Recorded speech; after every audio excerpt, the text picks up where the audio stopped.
Live from downtown Vancouver at the Vancouver Film School campus, it's time for EP Live.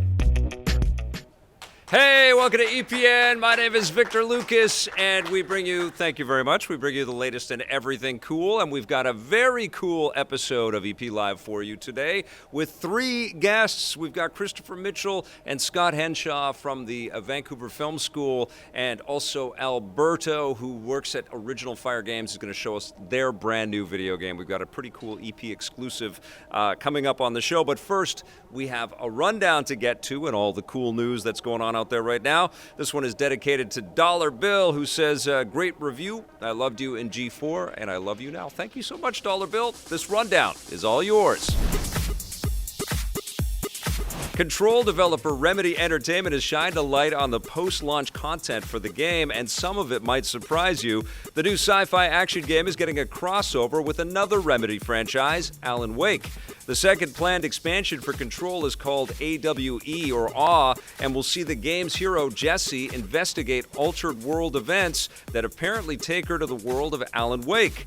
Remedy recently bought back the rights to the Alan Wake franchise from original publisher Microsoft, which means that they could do even more with the property in the future, and I think they will.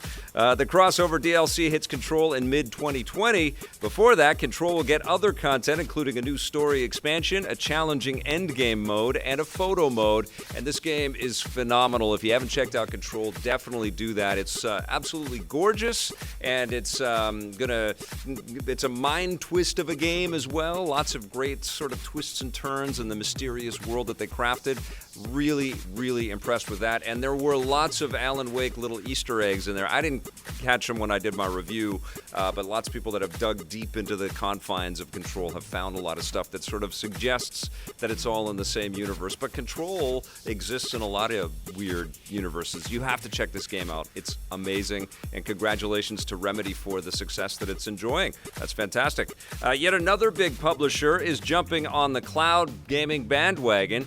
With Google Stadia coming soon, Electronic Arts has begun rolling out a tech test for their own cloud-based streaming service, Project Atlas. The test will run for the next 2 weeks and is open to anyone who has an EA Origin subscription, and right now comes with 4 games: FIFA 19, Titanfall 2, Need for Speed Rivals, and Unravel.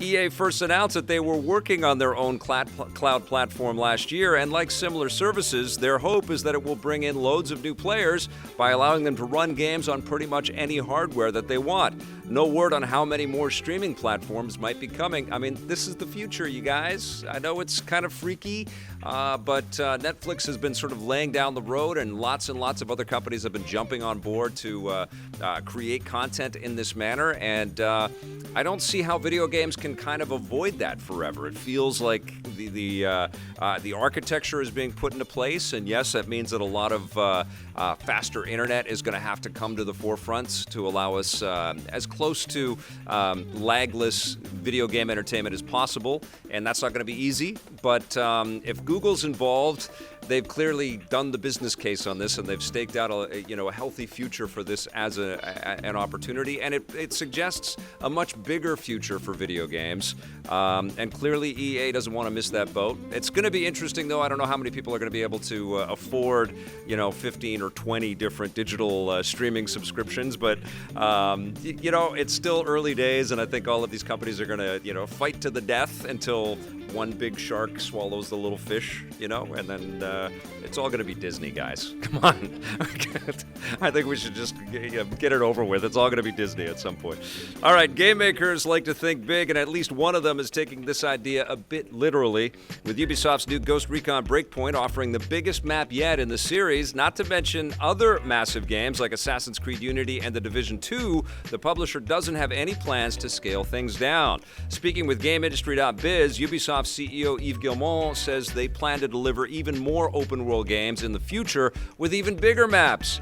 He says that they make it easier to fill the game with more content that keeps bringing players back, which makes big-budget games more sustainable by allowing them to have longer lifespans. Breakpoint deploys next month. This strategy is working well for Ubisoft. As a game reviewer I look at that as just like a tremendous amount of work to try to get through all of this stuff and to come back with thoughts on these games, because they never end. And there's a million objectives, which is like a to-do list of all the things that I got to take care of. It creates anxiety in me, I have to be honest. But clearly, there's lots of players out there that just like gravitate towards a piece of entertainment, and the Last Ghost Recon Wildlands game was massively successful, and they stay in that world, and then Ubisoft keeps bringing out new content. Now, if one of these companies, let's say Sony and their Spider-Man universe, gave us a Manhattan, a full Manhattan that we could explore and go into all the buildings, but we could play as superheroes in the Spider-Man universe, I would never leave that, you know? And that excites me like crazy, the idea of like episodic content dropped into a massive open world superhero experience. That could be super rad. Clearly, Ubisoft needs to start making some superhero games.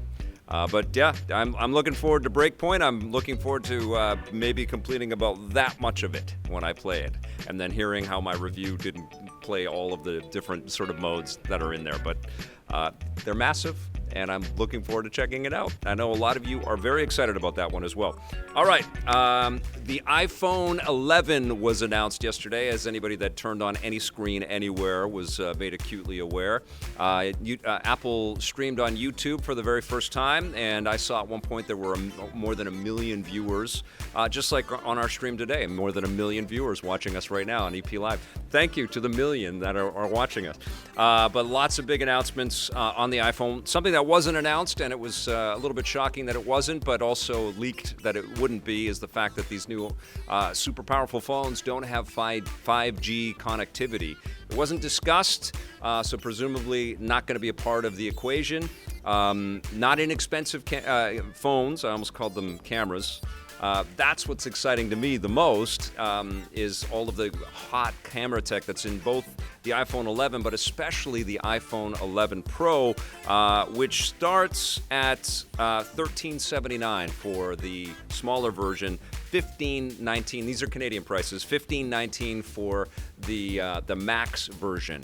So iPhone 11 Pro Max is the title of the phone I want. But it comes with 4 cameras. It has 3 on the back, a telephoto, an ultra wide, and a wide, and it has a 4K camera on the front. And there's already software coming for this phone that will allow you to take in 4 individual streams of video at the same time, and you can record 2 at the same time. And when I watched that demo, my mind was blown, because you can stick the camera between a conversation and record from the front-facing camera one part of the conversation, and from one of the back cameras the other part of the conversation, which completely changes the way an interview might happen or a documentary might happen. It's incredibly exciting, and all of the lens tech, but also all the computational tech that's going into these phone/cameras is mind-blowing. They also announced that for $499, I think that's the US pricing, a month, you're going to be able to join up for Apple Arcade. They're launching with 100 games, and the list is big, and there's lots of established titles. I saw that Enter the Gungeon is one of those titles. I saw that super cool Annapurna music game. What's it called again? The Sayonara Wild Hearts? That I played that at E3. It's sensational, and that's going to be one of the games. So you pay $5 a month. It's a subscription. It's all you can eat. There's no in-app purchases. You get the full game. It's very exciting. What's crazy about that is how much time Apple gave to games on their stage. And I thought about Steve Jobs, and he came from Atari and from the game space, but he had no time for it after a while. And so we never got game stuff at these Apple keynotes, or very little. But yesterday it was crowded with game stuff, and some big announcements. So congrats to everybody at Apple. Looking forward to playing with your new toys.